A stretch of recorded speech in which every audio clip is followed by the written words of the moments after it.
Copper thieves hit a Roman Catholic church. Barbadians can expect fewer school transfers next year. And in sports, Chargers women are the only unbeaten team in all of local volleyball. With the compliments of Globe Finance, those are the headlines of tonight's edition of the Evening News. Next on CBC. Credible, balanced, committed. This is the CBC Evening News. A very good evening to you. I'm Pearson Bowen. This is the CBC Evening News. The bailout plan for Clico International Life Insurance Limited could involve a cash injection of up to $152 million by the governments of Barbados and the Eastern Caribbean countries in which the company operates. The plan devised by the judicial manager, Deloitte Consulting Limited, was explained today by a partner in the company, Oliver Jordan. He says they have submitted to the court 5 options for the restructuring of CIL. One of them calls for the creation of a new company that would allow policyholders to get back 60 cents out of every dollar, while the other 40% in value would be converted to shares in the company. The other 4 options require contributions by the governments ranging between $56 and $152 million. In all of these, traditional policies like life insurance, for example, will retain their full value. However, the treatment of individual, corporate and quasi-government investors in executive flexible premium annuities will depend on the amount of money provided by the governments. Effectively, we've developed 5 options, if you will, starting with the base, assuming no funding, and then 4 different options based on different levels of funding, which we're then asking the governments of the region to consider as an investment to move the restructuring forward. Once the governments confirm the funding available, we can then go back to court, and the court will give its final sanction to the restructuring. But we thought, rather than come out and say, well, we're putting forward a solution that's $150 million, and then for whatever reason we can't raise that, then the whole thing falls apart. So let's give governments options, and then basically turn the ball over to the governments to make a decision. Mr. Jordan says he understands policyholders have been waiting a long time for the CIL issue to be resolved. He says Deloitte will try to conclude the matter as quickly as possible. We're going to work quickly with the governments to try to get a firm position and then seek a resolution. January 2012 will be almost 3 years, I think, since this issue first started. This is a very long time. Yes, we've only been appointed as judicial manager since April, but reality is if I'm a policyholder, I've been suffering this thing almost 3 years. So I think the key now is to move with speed to a quick solution. I get the sense that the governments are keen on doing that as well. So I expect that we should be able to go back to the courts and get some kind of final position, I'd say, within the next 30 to 60 days. Well, copper bandits have sunk to a new low, stealing copper from a Catholic church in St. Peter. Shane Seeley visited the scene and files this report. It was around 11 this morning when CBC got the call from Our Lady of Sorrows Catholic Church at Ashton Hall, the latest target of copper thieves in Barbados. The priest at the church, Father Leonard Alfonso, says the incident probably occurred on Tuesday night. Yesterday morning when my sacristan came in, she found that the church was flooded, and she wondered why. And her husband, who is a builder, came up this morning and discovered that they had stripped our guttering, or because of the copper in it, that they stripped the guttering. And so as a result of that, when it rains, the water comes through and enters the church. It's here where the bandits would have struck, stripping the church of at least 50 feet of copper. And church officials are now concerned that the bandits could return because on the other side of the church, there's another 100 feet of copper, which has so far been left untouched.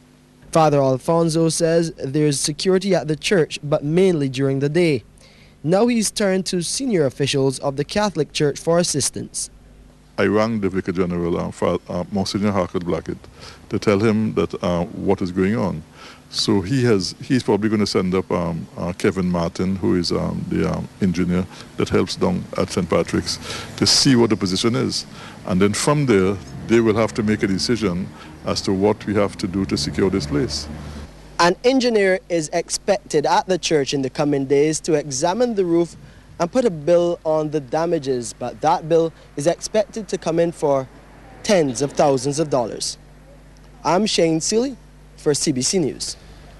The Education Ministry is warning Barbadian parents to expect fewer transfers next year. The disclosure from Acting Chief Education Officer Laurie King, who says a different approach to transfers will be undertaken in 2012 from what obtained this year. Peter Thorne reports.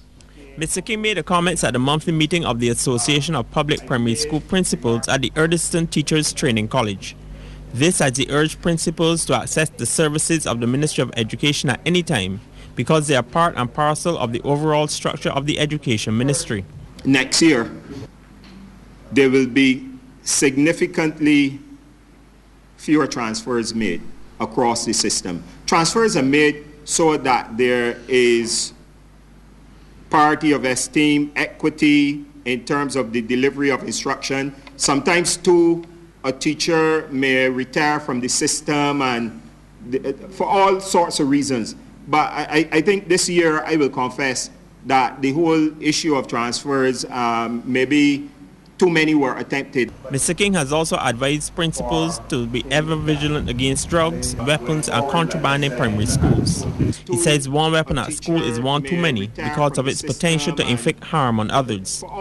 Responding to questions from principals and the media, Mr. King said he didn't know the exact nature of the problem on a percentage basis, but notes that there are provisions within the law for principals to deal with such problems head-on. I do know that occasionally we've had reports of children taken to school, weapons, a knife here, a scissors there. But certainly in terms of the legislation, schools have in their armory the ability, powers to search, to make sure that they do sporadic searches at different points in time to make sure that students don't get too comfortable in bringing to school weapons, because it is really something that we have zero tolerance to. Mr. King also argued that while all good teachers will not make good principals, all principals need good teachers to survive. In this regard, he's urged them to be fair, to delegate responsibilities, and to mentor students and teachers. Peter Thorne, CBC News. Peter, thank you. Well, there has been much discussion recently about proposed plans by government regarding pension payments. Minister of Labour and Social Security, Dr. the Honourable Esther Bayer-Suku, joins us now with a statement. Minister, good evening. Hi, good evening, Pearson. Thank you. Government's National Insurance Department has revisited its recently announced plan to stop paying national insurance pension check by check.